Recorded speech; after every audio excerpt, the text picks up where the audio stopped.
বলছে কালকেই শাস্তি হোক, কিন্তু যারা আমরা এই কথা বলছি আমরা জানি এটা অতটা সম্ভব নয়, কারণ সুপরিকল্পিত পদ্ধতিতে সরকারি চক্রান্তে ক্রিমিনালদের লোকাবার চেষ্টা করা হয়েছে, প্রমাণ লোপাট করা হয়েছে।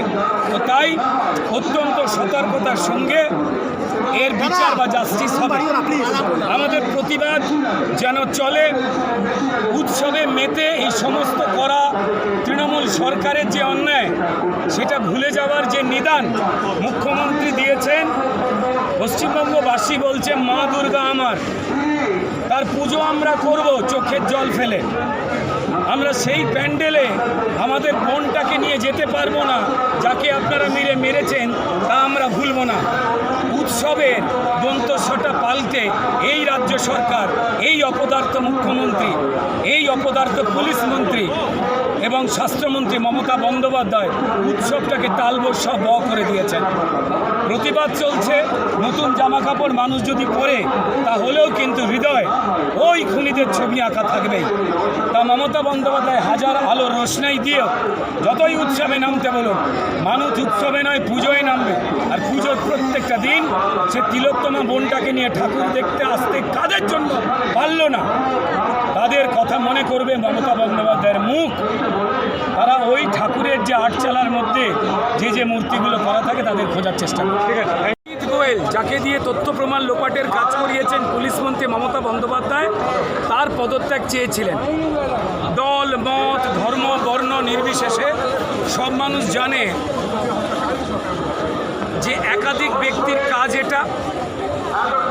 তাই একজনকে রাজ্য পুলিশ অনেক আগে ধরে ফেলে বলির পাঠা করবার পরেও রাজ্য ধারাবাহিকভাবে অন্য ক্রিমিনালদের রক্ষা করবার জন্য বারবার মিথ্যে কথা বলছেন এবং আইপিএসদের মাঠে নামিয়ে দিয়ে মিথ্যে কথা বলেও ধরা পড়ে যাচ্ছেন মানুষের কাছে।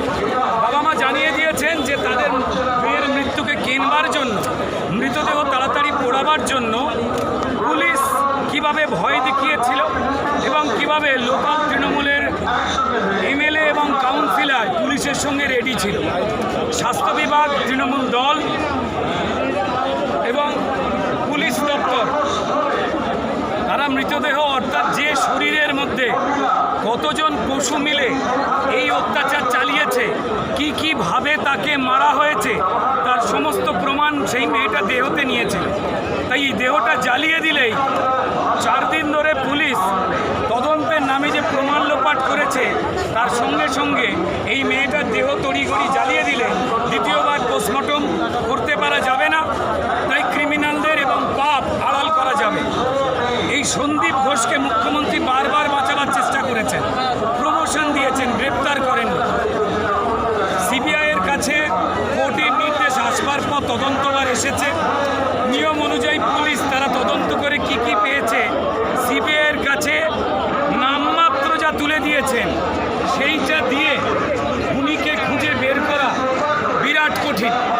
রাজ্য সরকার ডাক্তারদের আন্দোলনকে অবদমিত করে দিয়ে আসলে এই রাজ্যের যে বেহাল স্বাস্থ্য ব্যবস্থা, আসলে যে গ্রামগঞ্জে কোনো হাসপাতালে সুনির্দিষ্ট চিকিৎসার যন্ত্রপাতি নেই, মানুষের বড় চিকিৎসা হতে পারে না, এই শক্তিটাকে গুলিয়ে দেওয়ার চেষ্টা করছেন। তাই ন্যাচারাল ডেথ বা যন্ত্রপাতি ভালো না থাকার কারণে যে রুগী মারা যাওয়া, সেটা ডাক্তারের আন্দোলনদের সঙ্গে জুড়ে দিয়ে মিথ্যে কথা সুপ্রিম কোর্টে দাঁড়িয়ে বলছেন কপিল সিব্বল। আর দুর্ভাগ্যজনকভাবে প্রধান বিচারপতি তিনি এই মিথ্যে কথার সত্যতা জানতে চাইলেন না।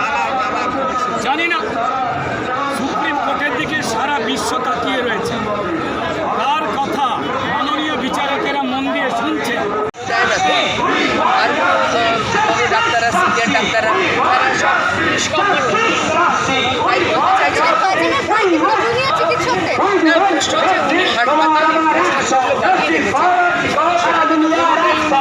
সম্পূর্ণ করেনি।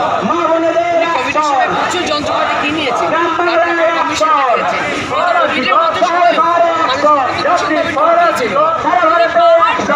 শ্যামবাজার থেকে মানসী বসুর রিপোর্ট, চেতনা বার্তা, জেগে থাকে, জাগিয়ে রাখে।